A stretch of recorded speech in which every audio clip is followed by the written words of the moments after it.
നമ്മൾ പരിചയപ്പെടാൻ പോകുന്നത് കോൺക്രീറ്റ് കട്ടിങ്ങിൻ്റെ 10 ഇഞ്ച് വലിപ്പമുള്ള ബ്ലേഡാണ്. റെയിൻബോ കമ്പനിയാണ് നിർമ്മിച്ചേക്കുന്നത്. ഇത് കോൺക്രീറ്റ് മാർബിൾ കട്ടിങ്ങിനൊക്കെ ഉപയോഗിക്കാം. റെയിൻബോ ആണ്, 10 ഇഞ്ചാണ്, 250 mm. തുറന്നുകൊണ്ട ഇതാണ് അതിൻ്റെ 10 ഇഞ്ച് ബ്ലേഡ്.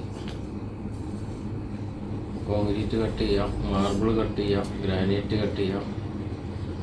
നല്ലൊരു കട്ടാണ്. ഇച്ചിരി ലോങ് ലൈഫൊക്കെ കിട്ടും. ഏതാണ്ട് ഒരു 1/2 ഇഞ്ചോളം ഇതിൻ്റെ ടിപ്പുണ്ട്. സെൻറ്ററിൽ ഹോളുള്ള ടൈപ്പാണ്. റെയിൻബോ കമ്പനിയാണ്. ഏതാണ്ട് നല്ല വില വരും. ഇത് നമുക്കൊരു മെഷീൻ മേടിച്ചപ്പോൾ ഫ്രീ കിട്ടിയ സാധനമാണ്. അങ്ങനെ പാക്കറ്റ് ചെയ്ത് വയ്ക്കാം.